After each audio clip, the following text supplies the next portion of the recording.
Morning. Just finishing my coffee and my scone. We'll finish that in just a little bit.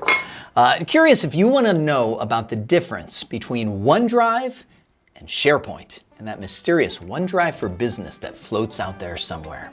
Let me show you.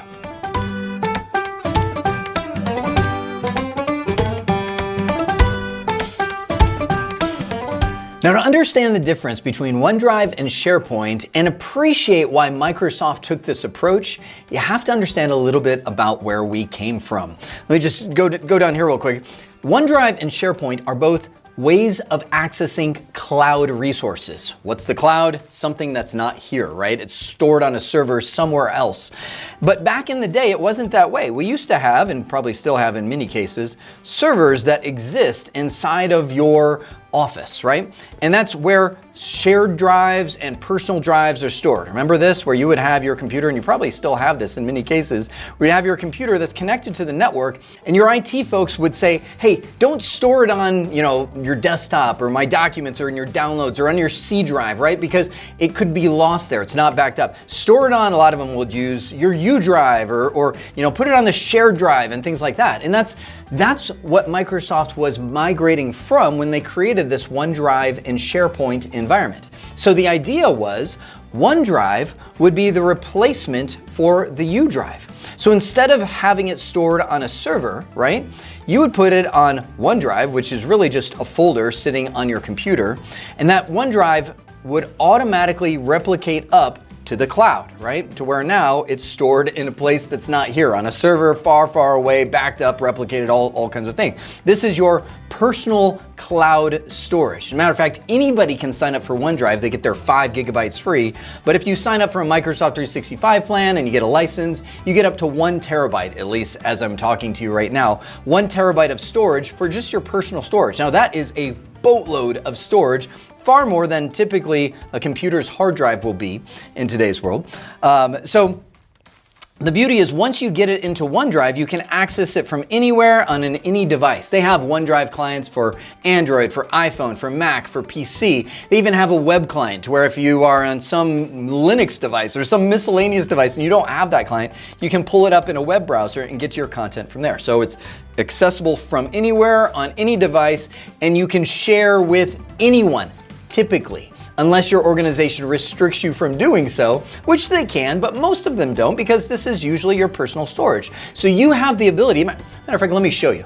That took me a little bit because I had to find some innocuous folder right here. But if you look at my computer, I've got 3 different OneDrives. I've got my personal OneDrive. I have one Microsoft 365 subscription for my own personal self. I have one for Via, which is one company that I run, and I have another one for Viato, another company that I run. 3 different OneDrives on mine, but you probably just have one OneDrive because you're a normal human being. So I come to this OneDrive and I can go to anything that's on this OneDrive. I just went to this Beam software, right? And if I want to share that with anybody in the world, I can just right click on it, drop down here to OneDrive, and right there I have all of the ability to share. Sometimes it's very easy to just say, I just want to copy the link to that folder. Matter of fact, I should probably do a whole other video on setting permissions and so on with OneDrive and SharePoint, but you can see anyone with this link can edit. If I wanted to, I can change that and say, well, I don't want them to edit. I just want them to be able to view it because I don't want them to make changes to this file that I'm sharing. I could set expiration dates. Like I said, I could do a whole other video on this. I'm gonna hit apply, and boom, I've got a link that I can copy and set up an email. Like I just popped up there, hey Bob, here's the file you wanted, bam, and I paste that link in there. He can click on that from anywhere in the world and access that file. So OneDrive allows you to store those files in the cloud and share them with anyone. Now, SharePoint, on the other hand, is a full-on intranet program. It's massive. You can do, it's the intranet, right? It's your own internet inside of your company. It's a private internet that you can create. So you can create websites, intranet sites, right? Forums, processes. SharePoint can do a ton of stuff, but the relevant thing here is SharePoint is the replacement for your shared drive. Remember again, I was saying, oh yeah, put it on your U drive. That's your personal files, right? Or the S drive, right? And that'll be the shared files, and people would turn, and they still do to this day, turn those drives into a mess of just files and folders everywhere. Well, all of that has now moved to SharePoint that they now call a shared document storage or a library. right? So you can create shared drives in SharePoint. Now, this is the crux of the whole video. Hang on, I'm going big. Zone in right now.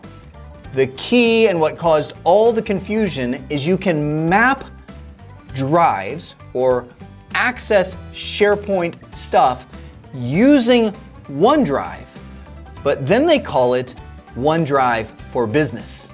I want to make sure you caught that because this is where all the confusion comes from, and I'm like, Microsoft, you could have found another way, but I can't think of a better way, right? So in short, anybody can sign up for OneDrive and it's your personal storage, right? Matter of fact, you can even use OneDrive for Business to get to your personal storage if it's a business license, right? So it's kind of like, okay, well, what's the difference? OneDrive for Business can access and actually map to the shared document storage or libraries sitting in SharePoint. Let me show you. This is the SharePoint site that we have for VIA, right? Now, like I said, it's a full-on intranet website, but inside of here are all these document libraries, right? These are the new shared drives. I'm just gonna click on corporate documents, and I'm nervous here because I don't wanna throw up anything that's like, don't want you to see that. But you can see there's some folders and some Excel spreadsheets and so on and so forth inside of here. Notice this button here that is sync, right? There's actually two buttons. You see sync and you see add shortcut to OneDrive. If I click on sync and you have OneDrive for Business installed, it will actually map, here I'll click it, click, and it says, oh, I want to open Microsoft OneDrive. I click on open and it goes in and adds this as a synchronized folder. Let me show you what it just did. I'm watching it in my other monitor. Boom, just like that, I have access to all these different folders and files that are literally in SharePoint. You can see the little cloud icon right there. They're in the cloud, right? But I've synced it to where it feels as though it's on my computer, and any change or modification that I make automatically replicates up to the cloud and is stored up there in SharePoint, right? So I'm bringing it back to this. OneDrive, personal storage. That's your U drive of the old days when people had on-site servers. SharePoint, that's your shared libraries. That's your shared drives like we had on the old days on the server, right? OneDrive gets to your personal storage. SharePoint, you can access via the intranet. OneDrive for Business can get to both your personal storage, or you can map or sync to those OneDrive folders that are in the cloud. That's the difference between OneDrive and SharePoint. And now, and finish off the rest of my scone. That was good.